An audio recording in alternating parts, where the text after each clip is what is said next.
Welcome to The Air Up There, a podcast about the wide world of aerospace. I'm Liz Corey. And I'm Adam Newberry. Liz, the holidays are coming up fast. They're actually right around the corner. And we want to make sure people who travel do so as safely as possible. With that in mind, we've broken this week's episode into a couple parts. First, let's look at renting an aircraft. You want to take your family on a trip, but you want to avoid the crowds at the airport. Or you have several colleagues who need to fly somewhere, and you think it's cheaper to rent your own pilot and plane. The tricky side of this is that the pilot who comes along with that plane may not be properly trained or certificated to fly it. And there's also the chance the plane itself could need some critical maintenance. The reason why the FAA has regulations is to ensure that all air operations are safe, and it works when everyone complies. The FAA has rules that cover the training of the pilot, the maintenance of the aircraft, and the rules of flight. The problem? Some charter companies ignore those rules. Yeah, but what if the pilot just doesn't know the rules? Say you're the pilot, you could be looking to earn some extra hours or working for a flight school, and you get asked to fly some strangers across country. What do you need to know to protect yourself and that license you work so hard for? And don't forget the most important part, how do you keep everyone safe? Well, Adam, the FAA has been looking at this problem for several years now. We realize we need to educate folks on the safety requirements, and we're working hard to get those bad guys out of business. Don Riley is an FAA safety inspector. His job is to make sure people know what is and isn't legal. For those who don't or won't comply, he makes sure they face appropriate consequences. Brian Wagesback is the Senior Vice President of Aircraft Management and Air Charter Services for the National Air Transportation Association. They're both working to educate the people, public and pilots, about these risks. Ryan starts us off with an overview. It is the unlawful commercial use of an aircraft. And I know that's a big obtuse term, but it comes in many shapes and sizes. I think the challenge is trying to educate the public on what is right and what is wrong, because it all does boil down to safety and keeping you in the back safe, or your family or your work colleagues, and trying to mitigate risk where we can. What has exacerbated this is two things: the Uberization of our culture. It's this, hey, I'm going to go get into anybody's aircraft, assuming you're making a lot of assumptions that the aircraft is maintained, that the crew is trained. You're very cost aware, very cost sensitive. You want to get from point A to point B, the easiest, the most cost effective way as possible. Also, you take into consideration being in the back of a car. You're going to notice the tires being bald, or you're going to notice things, because you're also a driver most likely, and typical wear and tear is versus things you just wouldn't want to get into. You wouldn't want to risk driving 80 miles down an interstate and have an accident. Unfortunately, you just can't see those same things in the business aviation world. An aircraft shows up, a pilot walks out of the cockpit, he's in his white shirt and epaulets. That checks the box in your mind. But unfortunately, it's just not. But also the pandemic has exacerbated the desire and need for private aviation. It was perceived for years, for decades, as a luxury. Now it's perceived more as an essential method of travel. So we're saying, hey, I want to take my family. I want to mitigate the risk of COVID-19, and I've got capital. I'm going to leverage private aviation, whether that's a 182 or a G5. It doesn't matter. Well, it has the possibilities of being real dangerous. Deadly, a matter of fact. You truly don't know if that pilot is qualified to operate the aircraft. And unfortunately, we would typically say, well, no pilot would fly an aircraft that they're not qualified to fly on. Unfortunately, that's just not what we've seen in history. That's not an anomaly. The same thing as it relates to the mechanics of the aircraft. How is this aircraft maintained? We make too many big assumptions. Well, I know Jim. He wouldn't do that. He would maintain his aircraft. We would never ask Jim, right? We just make assumptions. And so I always like to say, would I go and borrow your car and say, I'm going to take it across the country? Probably not. I'd want to know. I don't want to be stuck on the side of the road. Unfortunately, we are in an industry where there is high risk. Our next guest, Don Riley, the FAA Aviation Safety Inspector, tells us more. Real legitimate operators have oversight by the FAA. And we have a plan, to look at those operators every so often to make sure that they are safe. But the illegal guys, the only way we find out about it is through complaints. Otherwise, no one's really looking at them and they can become unsafe pretty quick. The old saying, sounds too good to be true, it probably is. And that really goes for these kinds of flights. They're going to be cheaper than the legitimate operators. If you're seeking out the cheapest price, you really need to ask questions. If you take a bid from an operator, ask them to see their air carrier certificate or operating certificate. And if they are unwilling or kind of hem-haw about it, you probably need to look elsewhere. Legitimate charter operators, we have a surveillance plan. We have an oversight plan. We look at them every so often. We have approved training programs and maintenance programs and things like that. But these aren't really charters, okay? The operations we're talking about. So there is no oversight. And we like to say, if you're not following the rules, you're inherently unsafe.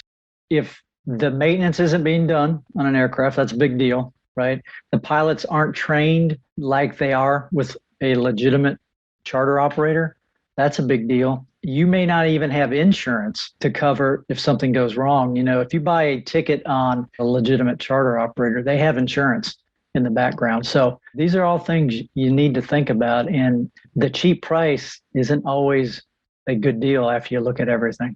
We're working with industry partners to help educate the public, the pilots, the operators, and aircraft owners on what to do, what not to do. If you see something that looks fishy, how to report it. We're educating our inspector workforce on how to address these issues. We've done multiple public webinars and meetings, live meetings, to help, again, educate the public. And, the public's really hard to reach because the people in the back just really want a cheap price. And they don't know that they even need to ask questions, to be honest with you. So we're really trying hard to reach the public, making them aware that you should be asking questions. Just don't accept on face value what you're told. There is some people out there that do these things and they're kind of unaware that they're illegal and they're outside of the regs. So if they're willing to work with us, we will help bring them into compliance. So we're trying that angle too. You have a pilot that flies for an owner. He flies the owner everywhere. He knows the owner. But then when people start getting on that plane that he doesn't know, it should be kind of a red flag. Say, what's going on here? Especially if it's all different kind of people. If it's his family, happens a couple of times, okay. But if it's all different sorts of people that don't seem related to the actual owner of the aircraft, that could be a red flag for the pilot. The bottom line, ask questions. Go to FAA.gov and search for Safe Charter. Call your local FAA office and ask them to look up a potential charter operator. The office can tell you if that operator is legal to carry you and your loved ones. If you are a pilot or operator, please talk to the FAA. Be sure that you know the rules. Don't put your pilot certificate at risk. Yeah, Liz, for my job as a videographer for the FAA, I travel a bunch. And there are things like batteries, laptops, and portable power banks in my camera bags that I know I have to take into consideration when I'm packing to fly. And I'm not alone in having to think about those sorts of things either. Nearly every person who travels, no matter what type of aircraft they board, is likely to have some sort of luggage. That could be a rolling suitcase, a carry-on backpack, or their purse. What you pack in your carry-on and checked baggage is really important. Jay Sora is a specialist in the FAA's Security and Hazardous Materials Division. He has some important tips, especially for those of us who may not have traveled in a while. So somebody who's either new to flying or they haven't flown in 2 or 3 years, and what are the top couple things that they should know prior to flying? Number one is to plan ahead of time. Know what it is that you're planning on trying to fly with. If they're consumer electronics, if you have batteries, if you have photography equipment, if you have a drone or UAS, or you have gifts that have batteries and things in them, check and see if, number one, if you're able to actually fly with it. And if not, how can you safely ship it to your point? Or how do you properly prepare it prior to getting to the airport. So number one, go to FAA PacSafe. Start doing your research on there as far as the toiletries that you're going to take, the medication you're going to need to take, and also about the electronics and what you need to do. You can access that. Number two, check with your air carrier, especially at the airport that you're flying out of and the airport that you're going to sit there and see if there's any kind of additional information that you need or restrictions that may be, especially if you're traveling internationally. Three, check with TSA. Check TSA's website.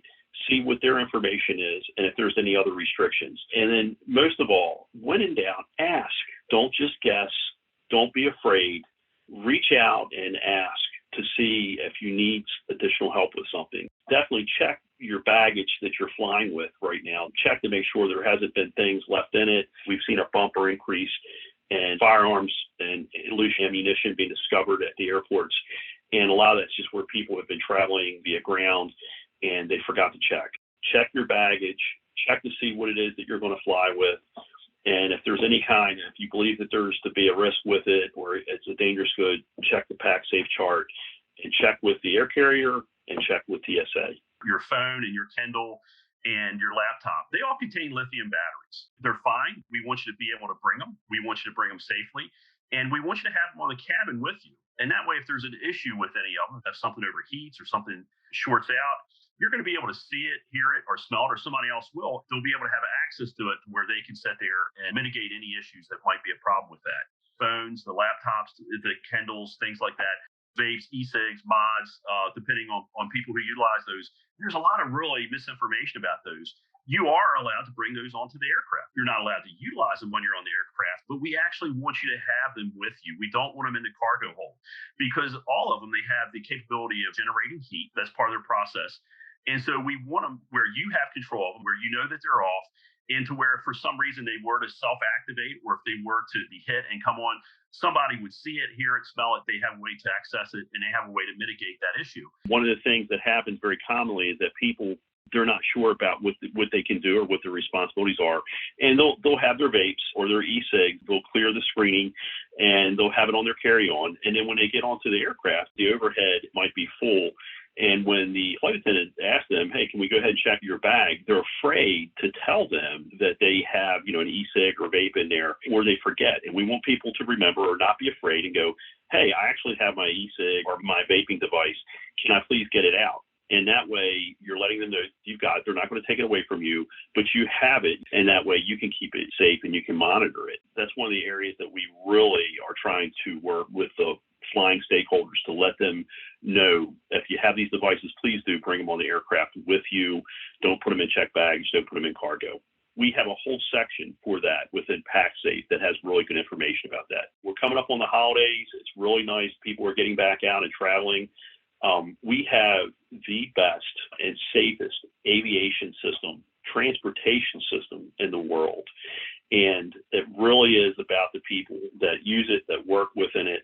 Everybody has a part and responsibility in keeping it safe. And so know that the FAA is here for your safety, for the safety of our air system. We're here to work with you. We're here to help you. We're here to provide resources for you. We have tools like PacSafe if you're a passenger, Safe Cargo if you're a shipper, and we want to continue to build those resources out. If there's things on there you can't find, contact us, let us know. And we're trying to continue to keep these things updated with the latest and greatest information and make them a really viable resource. But I want people to have confidence in the safety of their transportation system. But I also want them to know that they are a very important partner in that safety. And they have a huge responsibility in helping to make sure they're not introducing risk to that system. If you take nothing else away from this entire conversation, it really is that we have the safest transportation system in the world, that you have an important role to play in it, and we're here to work together with you on it. To learn more, visit faa.gov/PacSafe. And if you choose to send any packages through the mail, check out the Safe Cargo page, which is also right there on the FAA webpage. We have answers to a ton of questions that can help you stay safe aboard an aircraft. That's right, Adam. Those web pages are really important, and you can find them at FAA.gov. Thanks for joining us for these important travel safety tips. Stay tuned for more tips as we get into the holiday travel season. The Air Up There is a podcast from the Federal Aviation Administration. If you liked today's episode, remember to subscribe and share it with someone else. You can find the FAA on social media. We're at FAA on Facebook, Instagram, and LinkedIn, and at FAA News on Twitter and YouTube. Thanks for listening.